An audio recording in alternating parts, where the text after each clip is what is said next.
Hello and welcome to this webinar hosted by Alliance Magazine and sponsored by the H&S Davidson Trust on scaling up in the social sector. I'm Andrew Milner, freelance writer and researcher and the Associate Editor of Alliance, and I'll be the moderator for today's discussion. So before you hear from our guests, let me draw attention to the chat function on the right-hand side of the screen, which you'll see coming up now. That's the way to ask questions, which we hope you will do, of course, or to introduce yourself to the other attendants. We'll be keeping an eye on this all the way through. And if you have questions, we'll pick them up from there. So that's the way. Just click on there, type your question, and we'll pick it up later on. Alliance is also running an offer exclusive to all attendees to today's event. Next week, we'll launch our new issue on law, philanthropy, and social justice, guest edited by Nicolette Naylor of the Ford Foundation in South Africa and David Sampson of the UK's Bearing Foundation. Now, we're offering all today's attendees a 20% discount on this issue by using the code webinar. If you click on the offer tab on the right hand side of your screen again and follow the prompt, so you'll be able to see that and you can take advantage of the offer. Finally, this year marks Alliance's 25th anniversary, which also means it's our 100th edition of the magazine. So we're running a poll asking readers to vote for their favourite special feature from the last 25 years. But the winning feature will be revisited in a special column later on this year as part of our anniversary coverage. So if you feel like participating, if you want to see your favourite issue of the magazine, if you have one over the last 25 years, then please do join that. We'll share the link to the poll in the webinar chat. Okay, so to scaling. Extending a successful social intervention to a much bigger scale often seems like the Holy Grail. It's been tested, it works, and there are economies of scale. You don't have to go through the labour and expense of starting from scratch. The best of all, of course, is that the benefits are extended to a much wider audience. But there's a downside too, or several downsides. And all too often, promising interventions don't get far beyond the pilot stage. Funding for scale is a problem. The difficulty of setting reliable measures for social solutions also means that it's difficult to tell if scaling up will really produce the results you want. And all contexts are different, no matter if they seem the same on the surface.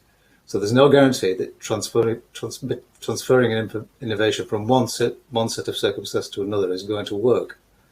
And then again, not all initiatives are suitable for scaling either. So, is it possible to identify the circumstances under which scaling is both appropriate and likely to succeed? What support do NGOs need to replicate an original idea, and where should it come from? And given that there's sometimes a trade-off between extension of reach and impact, to what extent should initiatives be prepared to accept some diminution of impact in order to reach a wider audience? These are among the questions we'd like to explore today, and we've got a stellar panel who will lead us in what we hope will be a stimulating discussion. It's a pleasure to welcome Chang of Lean Impact, Yanni Peng of the Narada Foundation, and Rishi Vaishnav of Educate Girls in India. So before I hand over to them, just a brief word about the format. We're going to run for about an hour. The three panelists will all make presentations. Then we'll have a question and answer session, which we'd love you all to participate in, again, using the chat function as we've drawn attention to. When you ask a question, please just tell us who you are and where you're from. And if it's for a particular panelist, then please also add that. Time's obviously limited, but we'll put as many of them as we can to the panel.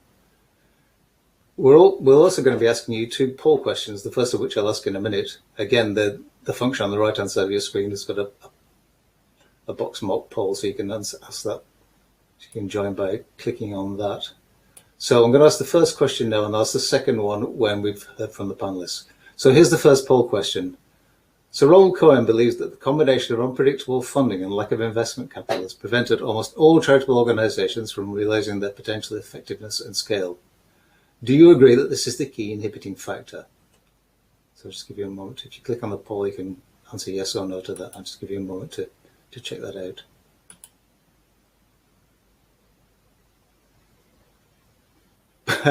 Right. Well, it looks like that's pretty unequivocal. Earlier, I would have said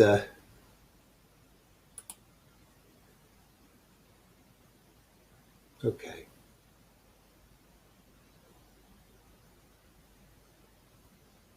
So it looks like that's a pretty unequivocal yes, as far as I can tell. Okay, so let's get into the meat of the discussion. Let's bring in the panelists. First of all, Anne-May Chang. It's a pleasure to introduce today. Anne-May has a background in technology at companies like Google, Apple, and Intuit. She's become the leading expert on social innovation. She's also the author of Lean Impact, How to Innovate for Radically Greater Social Good. Anne May served as the Chief Innovation Officer at USAID, the first Executive Director of the US Global Development Lab, engaging the best practices for innovation from Silicon Valley to accelerate the impact and the scale of solutions to the world's most intractable challenges. Her many accolades include recognition as one of the 125 Women of Impact by Newsweek and the Daily Beast in 2013, the 23 most powerful LGBTQ plus people in tech by Business Insider in 2019, and the 20 top LGBTQ plus entrepreneurs, executives and thought leaders by Global Shakers in 2019. So welcome, Anne May. Could you tell us what's your take on scale and what do we need to do differently to achieve it? Hi, nice to see you. And thank you so much for having me here today. I thought it would be helpful to kick off the conversation by sharing my own definition for scale, because I think a lot of people have mean different things by that word, and suggesting a few of the key factors that I think we need to focus on for us to achieve it. What I found is when we talk about scale, it's important to start by anchoring ourselves in the question, what would it look like to truly move the needle on the problems that we aim to tackle? And so what I found is when we focus on short-term delivery rather than long-term scale, we can experience this initial spurt of interest as funders are drawn to an exciting new idea. Then we find that our trajectory flattens out over time as we start reaching the limits of philanthropy. The result is that we fall far short of the actual scale of the need. And this sort of represented by a logarithmic growth curve is, I think, all too common what I see in terms of scale in the social sector. So if we contrast that to an exponential growth curve, if we're serious about scaling, I think we need to pay less attention up front to the number of people that we've reached, sort of in that logarithmic curve, like we're sort of pushing forward to reach as many people as possible as quickly as possible, and pay more attention to the slope of the curve. That is, do we have an engine that will not only sustain, but accelerate growth over time? In this case, progress may initially seem slow as you test, iterate, and search for a scalable and sustainable approach, because this involves reducing cost and complexity, increasing efficacy, and identifying a renewable source of funding, such as a host country government or private markets, that can allow us to then ramp up that curve and really accelerate growth over time. So I'm excited to hear from Educate Girls today, because I think they're one of the leading organizations that has really been thoughtful about scale. And I thought I'd also share one other example of what a pathway to scale might look like.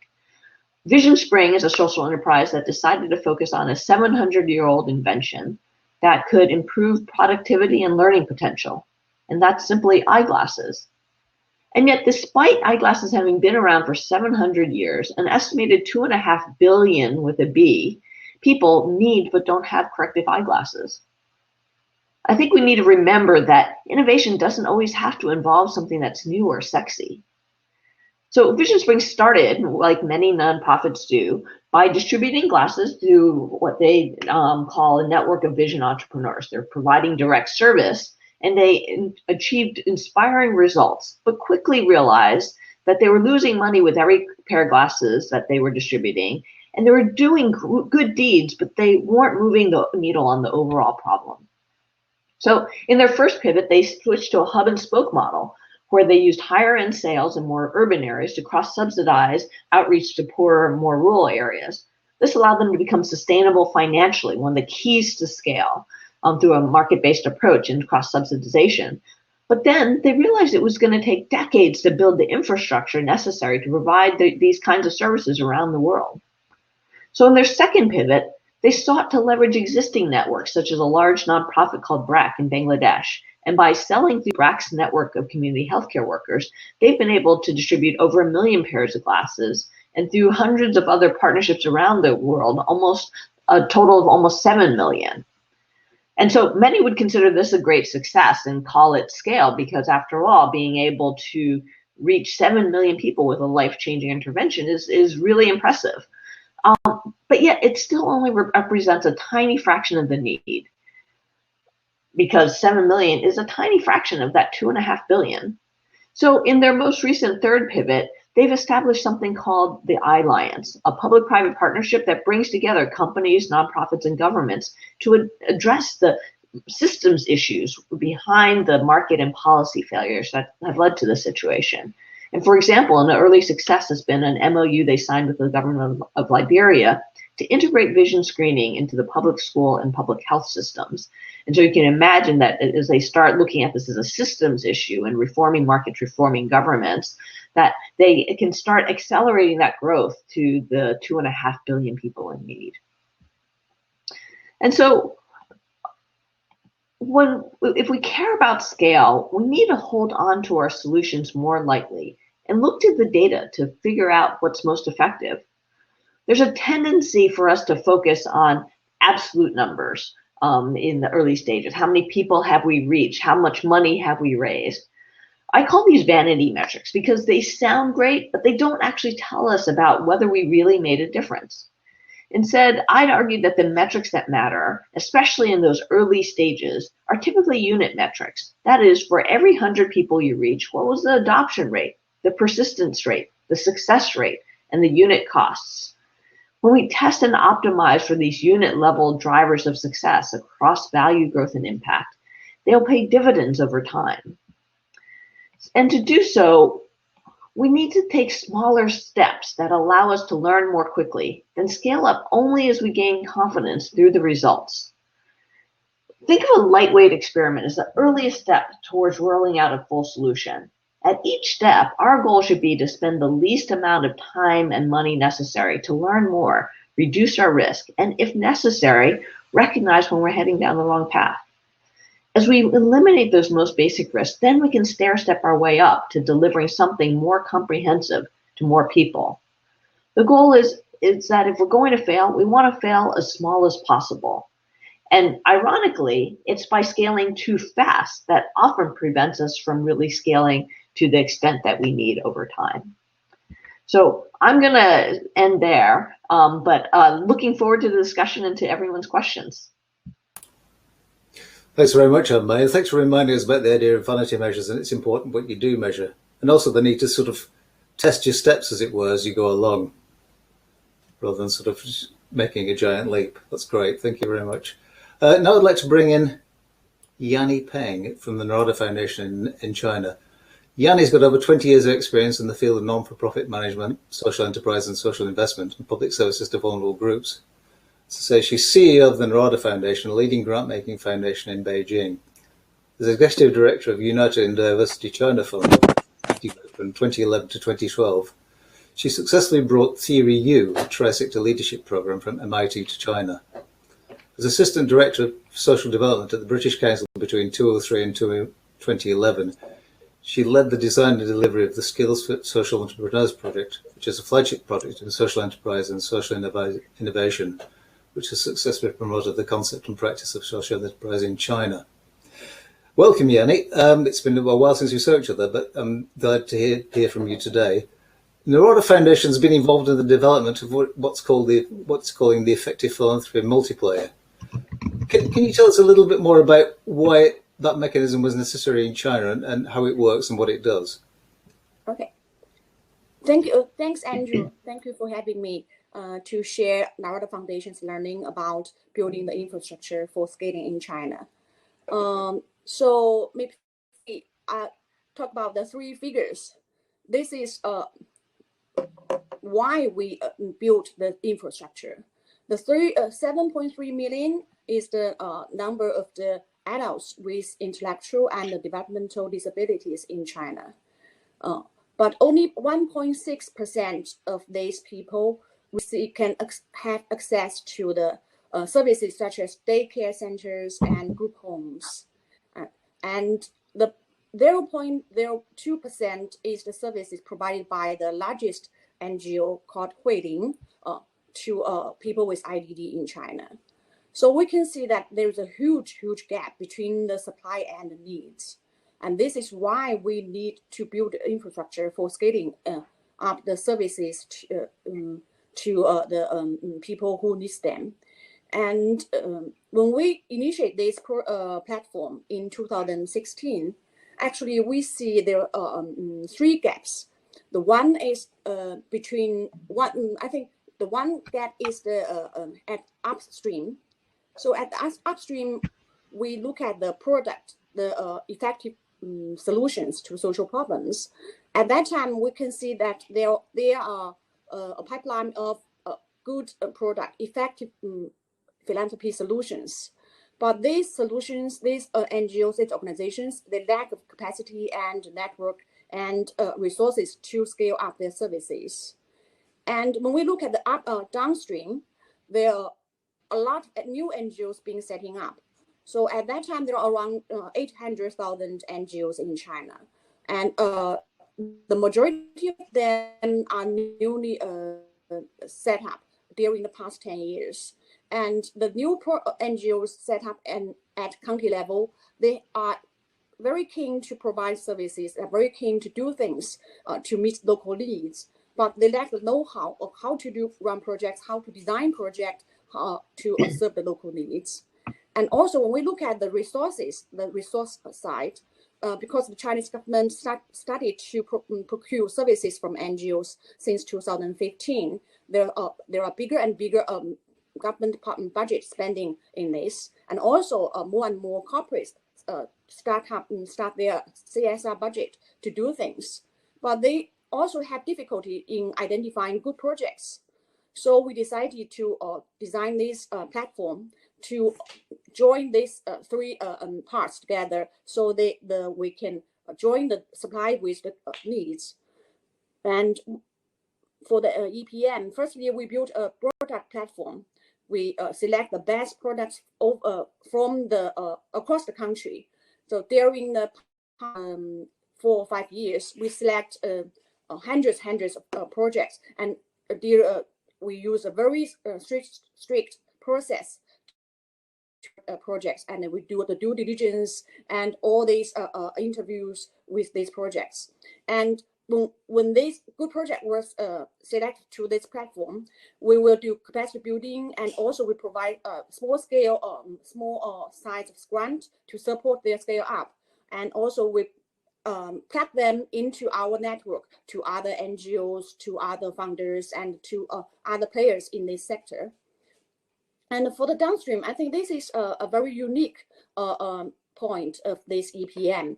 We built a network of local hubs. The local hubs are normally are the local centers who have very close relationship with local government, and also have a close link with local NGOs. Sometimes they are the or sometimes they are the very intermediate organizations in provinces or in the city. And we have 39 local hubs, local partners, and through them we can have access to over 13,000 NGOs or schools, local voluntary organizations in China. And we work with them to run road shows at local level. So this is to bring the effective philanthropy projects to the local city, and to introduce the product and the solution to the local organizations. And also our EPM provide small stipend to the local hubs to encourage them to introduce the products to the local organizations. And these local hubs also, they facilitate communications and collaborations between the hubs and also between the brand organizations. And because the local hubs are a unique position in the local cities, they can leverage the local resources, including budget from government and also from the local sales money. And besides this, we also try to mobilize new players and resources to support the scaling of these projects. This includes other funders, other foundations, and other big companies, and also the online fundraising platforms. The online fundraising platforms in China, there are a few run and provided by the giant tech companies, including Alibaba and Tencent, such as this. And these fundraising platforms, they provide a very good opportunity for our projects to be shown at their platform. And for example, we have a collaboration with Tencent Foundation, Tencent company on this. in they have this 9/9 fundraising festival in China. This is a festival of 3 days on the 9th, 7th, 8th, and 9th of September to raise funds from general public. This is very similar to the Giving Tuesday in the US, and so we can use this festival as an opportunity to raise funds from the general public for these projects on the EPM. So this is how we work at the EPM. And for the past 4 years, we have now we have 59 products on our platform. And these products cover 8 thematic areas, including education, environment protection, health and safety, community development, elderly, people with special needs, gender, and rural development. This platform for the projects is a kind of how to say is not is an active how to say you join the platform. We will do the monitoring and evaluation for the projects. So on a yearly basis, some projects they are no longer qualified for the platform, so they are taken out from this platform. Now we have 59 in total. And this is some figures to show the results, and they are all quantitative, but we have some also a lot of qualitative evidence to show their impact of these projects. So in the past 4 years, now all the 59 projects now they cover every and each province in China, and they cover 1,863 counties. You know, in China we have around 2,700 counties. So this means that the 2/3 counties are covered by the projects. And within the 4 years, there are over 56,000 replications, and they are all replicated by the local partners, including local NGOs, local voluntary groups, and schools. These local organizations, they are still carrying out these projects in different cities and different counties, and 65 million people are benefiting from these projects. So I won't go through all the figures, but I mean this is a huge growth of the replications of this project. Because I remember before the project joined the platform, they lacked the opportunity to get in touch with the local partners because they don't have the enough channels to reach to the local organizations. Even when they have the opportunity to get to know the local organizations, it's very hard to find the enough funding to sustain the services at local level. In a lot of cases, we know that when the local partners always rely on the central funding, but when the organization tries to scale up, and you are very difficult to raise enough funds for a bigger and bigger network of operations. So one of the I think one of the difficulties for replication is to find sustained funding for the local delivery. And because the local hubs join the EPM, they have played a very effective role in terms of facilitating the local to leverage the local funding. That makes the replication I think is feasible. I think the next question maybe is maybe after the discussion we can have a discussion when we talk about could the EPM model be replicated elsewhere. I think that in a country with huge population and with the not advanced social sector, this is one of the way to accelerate the speed of scaling up. So I think that's all I want to share now. Maybe later we can have a discussion. Thank you, Andrew. Thanks very much, Yanni. That's interesting and impressive as well. So it's really, in a sense, the EPM is a bit of infrastructure that's specifically used for scaling up. And I think kind of what I'm hearing from both the first two panelists is, in a sense, that the idea is much more important than the organization, so let's not get too hung up on that. Before I hand over to Rishi Vaishnav, can I just remind everyone to, please do feel free to use the chat function to ask questions, because we'll be going into the Q&A session right after we've heard from Rishi. So let me bring in Rishi now, who's from Educate Girls in India. He's the Chief of Staff of the Indian Educate. It works in over 18,000 of the most rural and remote villages of India, enrolls out-of-school girls in schools, keeps them there and supports them while they learn. Prior to working for Educate Girls, Maharshi was on a research fellowship with the Grameen Foundation in Southeast Asia, where he evaluated mobile technology solutions for women micro-entrepreneurs. Before he made a conscious switch to international development, he also spent a decade in various roles across the for-profit sector. Rishi, Educate Girls has scaled very successfully. How did you achieve this, and who are the main players involved? So, Andrew, shall I start presenting or shall I answer that question first? Okay.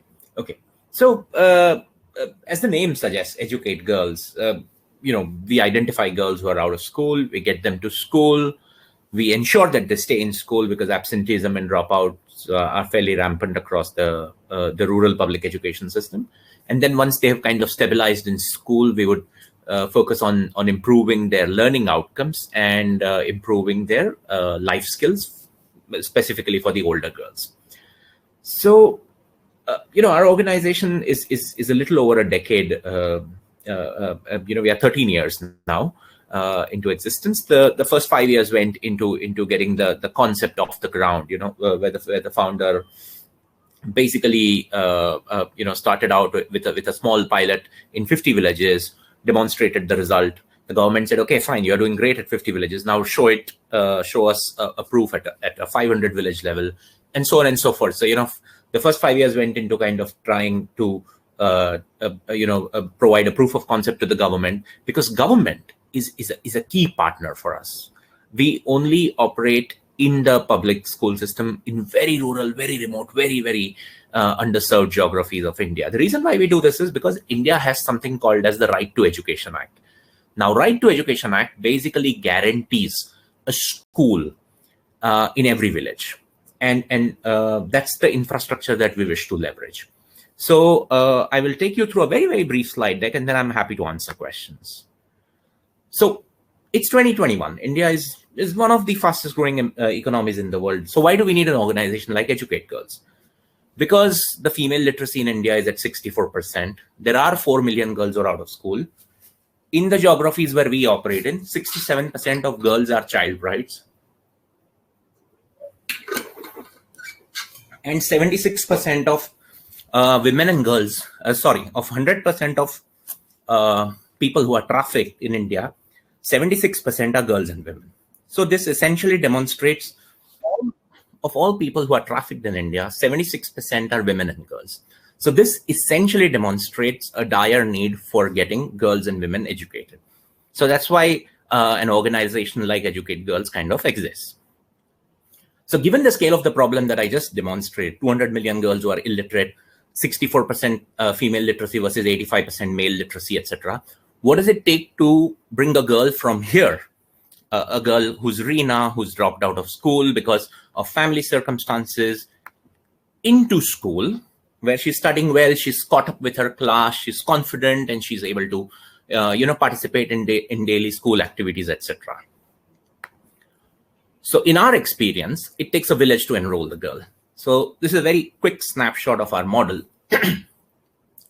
So we go door to door to identify girls who are out of school. We do our own census. Once the girl is identified, we would do extensive counseling with the parents. We would do extensive dialogue with the community, because oftentimes it's the community that inhibits, girls' education, largely because of patriarchy. So we do extensive counseling across the board, get the girl into school. Once she is in school, then we provide in-school support. Now, this is a fairly extensive process. And in our experience, what we have observed is girls are out of school because of 2 Ps. Patriarchy, which is age-old belief, which is discriminatory practices across the board, right from from a girl being allowed to be born, to education, to higher education, employability, marriage, etc., etc. So that's patriarchy. And the second is poverty. So because of severe marginalization and poverty, oftentimes what parents do is they send their boy to a school, but don't necessarily send their girls to school. Provide the girl with the barest minimum, free, constitutionally mandated education, etc. So therefore, our model works at the mindset and behavior level, and also at the systemic level, because we want a convergence of the community, the parents, as well as the school system to kind of work in the girl's life. So therefore, as the model suggests, identify the girl, get her into school, keep her in school, and then provide in-school and out-of-school support. This is a quick snapshot of our growth journey. As I mentioned, 2007, when we started this organization with a 50 village pilot, and then we have grown to over 19,000 villages as I speak with you right now. So that's a CAGR of about nearly 60%. And as you can see, we have kind of doubled almost every 2 years. And along the way, if I were to very quickly mention the impact that we have kind of created, we have enrolled over 800,000 identified out-of-school girls into school. And we have improved the learning outcomes of over 1 million children along the way. And we are operating in 3 of the most difficult states of India. So there is Uttar Pradesh, there is Madhya Pradesh, and there is Rajasthan. So these are states in northern, central, and western part of India. Again, large states. Uttar Pradesh is bigger than Brazil, 240 odd million population. Madhya Pradesh is another 100 odd million, and Rajasthan is about 60 odd million. So large chunk of India is kind of getting covered by our program. So now, as I have demonstrated in the previous slide, as we have kind of grown fairly aggressively, we were always concerned about quality being the casualty in our growth, in our scaling up journey. So essentially, what we did was, sometime in 2015, as we were ready to go a lot more aggressive on the scale up part, we said, let's demonstrate, let's attempt to deliver quality at scale. So therefore, we along with UBS Optimus Foundation, the Children's Investment Fund Foundation, we operationalized what was then the world's first development impact bond in education. 2 very, very simple, distinct outcomes. One was to identify and enroll girls who were out of school, and second, to demonstrate improved learning in Hindi, English, and mathematics. And the target was number of aggregate learning gains, etc. It was a very small contract because it was the first and one of its kind in the world. There was no template that we could kind of emulate, and we just wanted to demonstrate how we could do this. So it was a 3-year contract between 2015 and 2018. We worked with over 7,000 children across 166 schools, as you see, and the contract size was about $270,000. Sorry. Yeah. So as you can see on the left is the learning gain. So we delivered 160% of the learning target. So against a 3-year target of 5,592 grades, we delivered 8,940 grades. And against a 79% target of 613 girls out of the identified, we could enroll 768 girls, which was 92% of our target. So we kind of surpassed both learning and enrollment target, thereby demonstrating that delivering or achieving quality at scale is a possibility. Quality doesn't necessarily have to be a casualty as we pursue scale. So what next? Having kind of achieved this scale, having kind of demonstrated quality at scale, we thought, now what? Now, India is a large country, right? 650,000 plus villages, 140 billion odd population. So we said, we have a model that works great. Now is the time to actually zero in and go to geographies which have the greatest need. Conducting the census, our very own census, is a part of it. But how can we get better at doing what we do?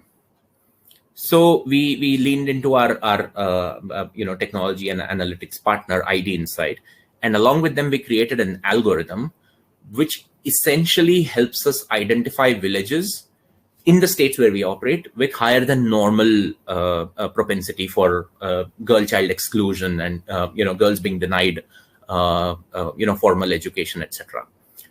So our hypothesis, we are going to target only 5% of villages in India. So out of 670,000 villages, we are going to target only 35,000 villages that hold up to 40% of India's out of school girls. So as I mentioned, if you recollect in my earlier slides, I had mentioned there is a little over 4 million girls who are out of school.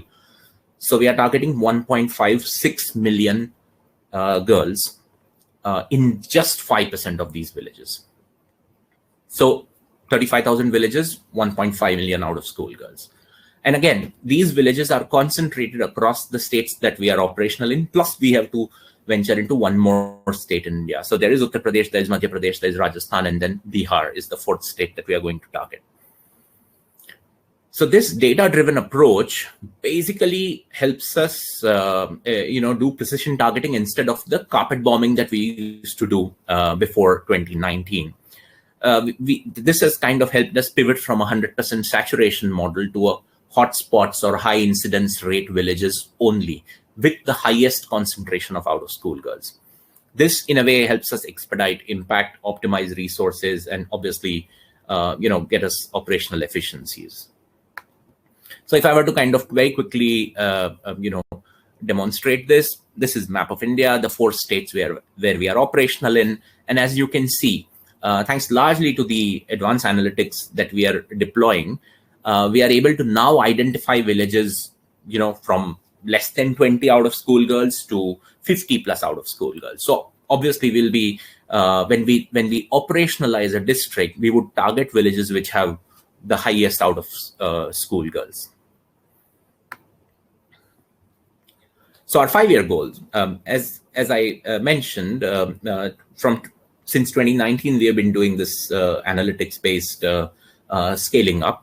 Our 5-year goal between 2019 and 2024 is to enroll 1.5 million girls who are out of school, retain up to 90%, at least 90%. So 1.3 million of girls in school after they are enrolled, to improve the learning outcomes of 900,000 children. And provide life skills training to over 70,000 adolescent girls.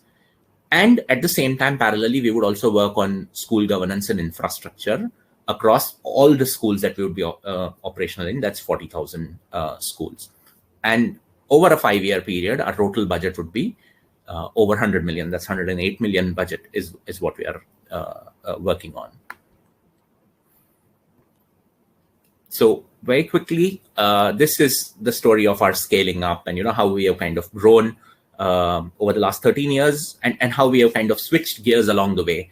First 5 years was, the proof of concept. The second 5 years was replicating that proof of concept across multiple geographies. And the third 5-year phase is when we are getting better and, using advanced analytics and going where the need is the greatest, where there's the highest number of out of school girls, etc. Andrew? Thanks, Rishi. That's great. Lovely to hear about that story. I've just got a sort of specific question about the sort of, we're not going to get away with that, a sort of question about sort of COVID here, I'm afraid. But since your model is obviously based on sort of bringing girls together in a classroom in a physical space, what effect has the pandemic had on that? Does that mean they're subject to extra pressures because they're learning from home, they're learning remotely? In the first 6 months of the pandemic, ensuring that the girls were safe and providing relief supplies. Right. And then the balance 6 months we have spent on running community-based learning centers to ensure that, they don't miss out on school. Great. Yeah. Is anyone else hearing me of the panelists?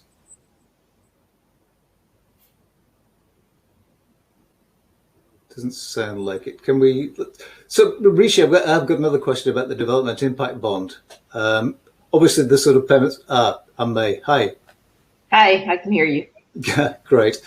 I'm just asking Rishi a question about the development impact bond. Obviously, one of the things that was advantageous for was it gives the payment by results incentive to help the sort of maintain the sort of quality. But were there any other aspects of that sort of funding valuable in that respect as well? For instance, the fact it was longer term, or the fact that it wasn't tied to one particular delivery model. So, Andrew, for us, it was a grant.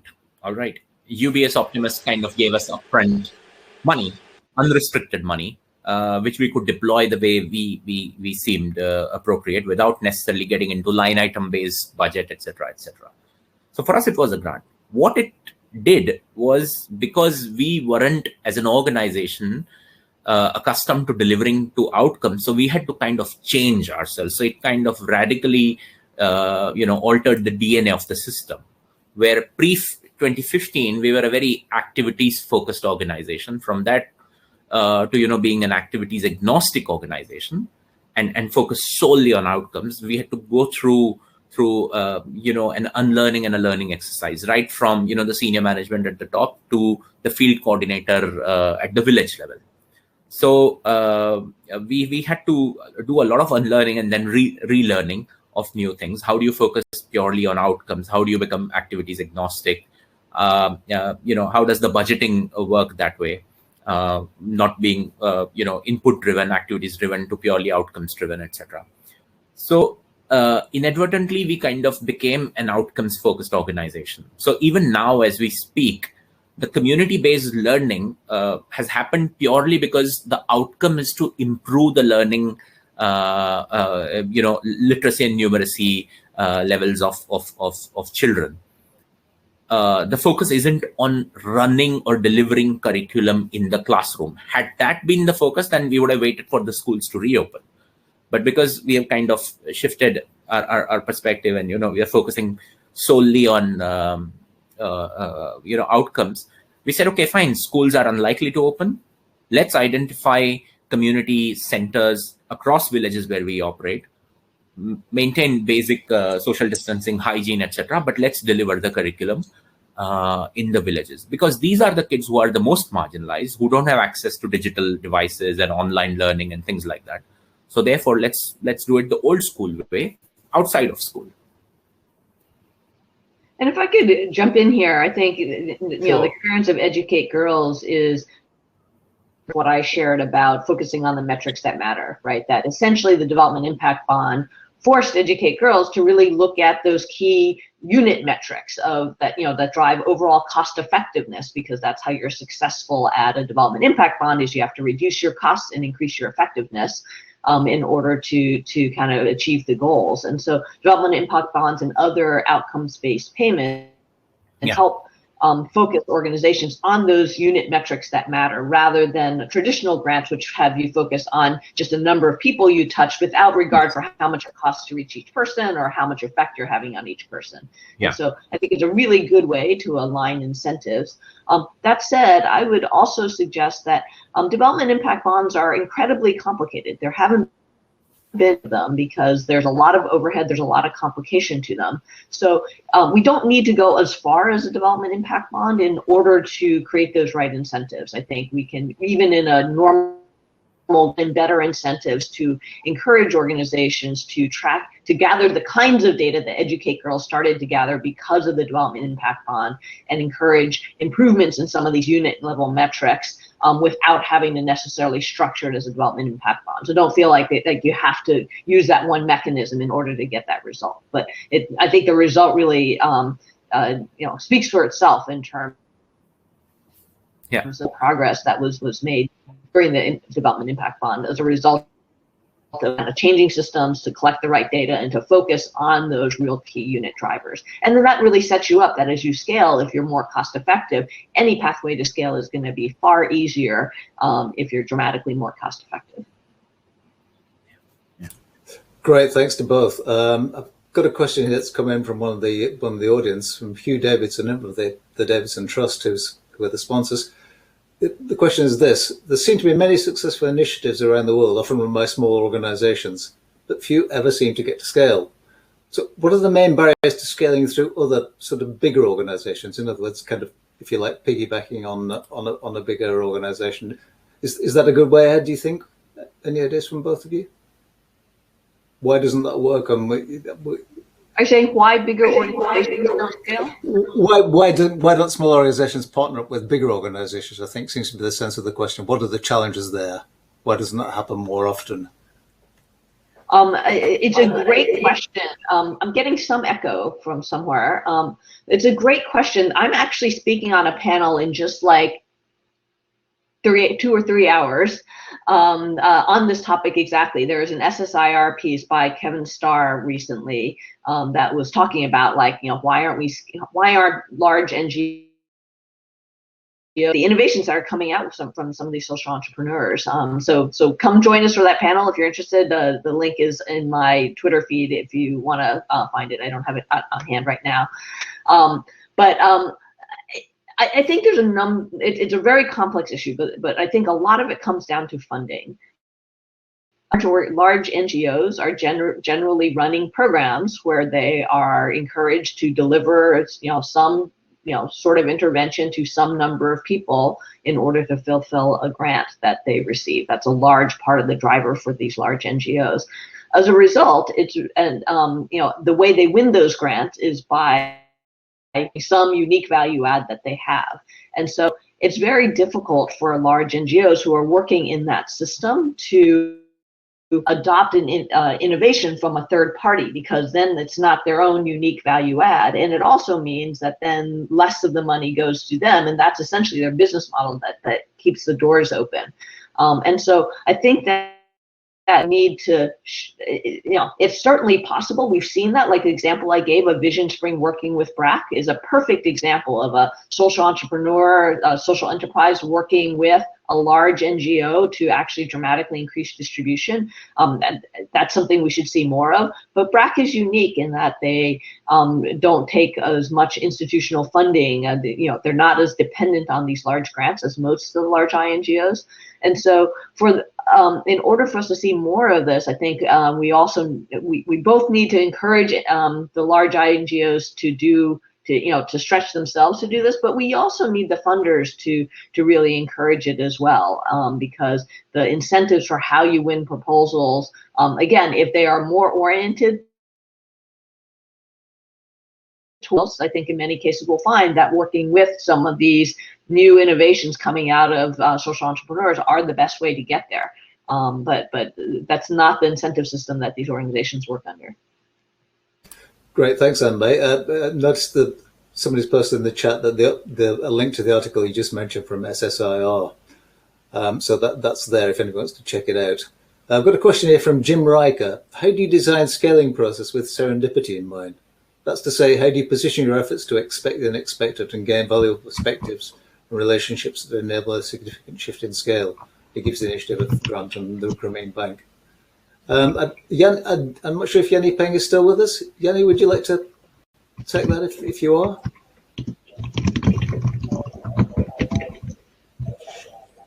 Can we go to... Yeah. Rishi, you got any thoughts on... Oh, Yanni, sorry. Go ahead. Yes. Okay. Coming back. So the question is Jim Riker's question? Yeah, how do you design the scaling process with serendipity in mind? In other words, how do you take advantage of the sort of chances? How do you expect the unexpected? I think the scaling, if I use the example from China, that actually the scaling up doesn't mean that you have always to exclude the new things. For example, when you scale up things, we have a much more or less standardized project. Then you can work with others to deliver this project in different places. And in China, when the center who designed the projects, when they work with local partners, the local partners, of course, they have access to many beneficiaries. Then they can realize that in different provinces, that means a little bit different context, then the local NGOs can have their own innovation. And because they have this link with the center, they can always feed in these new things to the center. And actually, this somehow accelerate the innovation of the product, and that which means that the project can be refined more oftenly and more frequently. Okay, quick reaction from either of the others on this, Rishi and May.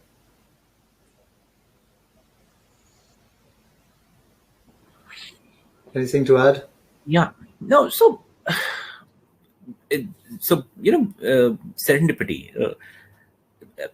As an organization, we haven't necessarily always kind of hit the mark. I mean, we have faltered as well. We have picked up geographies, oftentimes, relying on inaccurate data, or perhaps come under certain political compulsions, etc. In the past, of course, we have picked up geographies that did not necessarily warrant our kind of a model, where the target constituency wasn't large enough.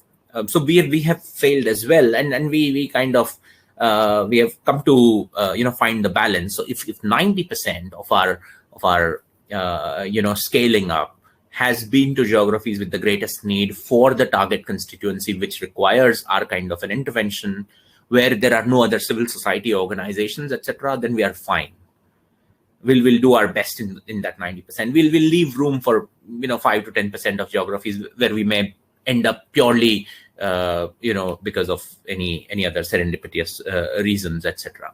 But there's we don't really know how much ever we have kind of refined our model. Now there is an algorithm that kind of helps us identify geographies, etc. But there is always this little bit of room for either the system not necessarily delivering, the community being very hostile, resistant, etc.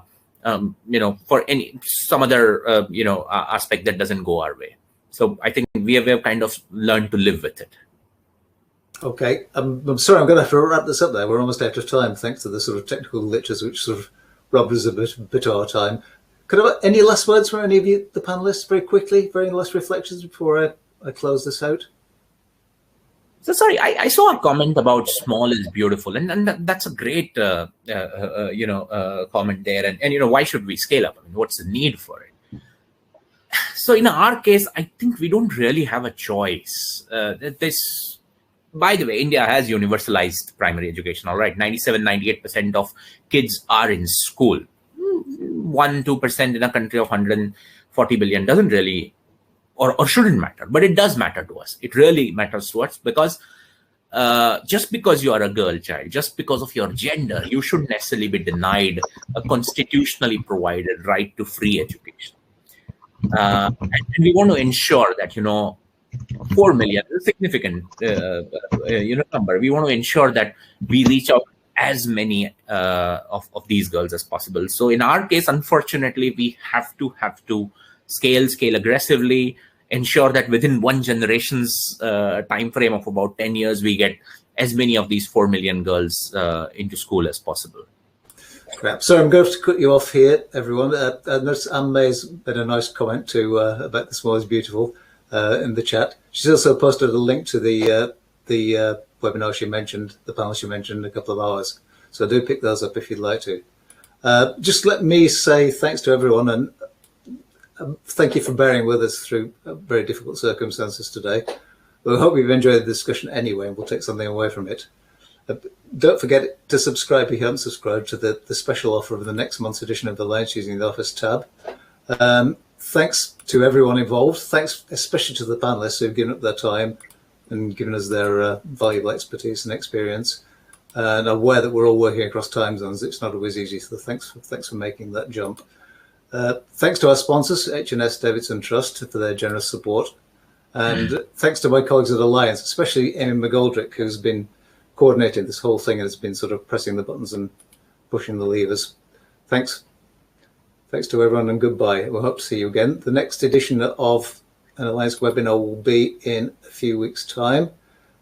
Invitations to that will be going out. It's on the topic of the next edition of the magazine, which is Law, Justice and Philanthropy. So invitations will be going out to that very soon. do register for that and do draw attention to it from for your kind of friends and connections and networks. But that's it. Thank you very much from all of us. Thank you once again to the panelists. Goodbye. Thank you. Bye. Thanks, everybody. Thank you. Bye.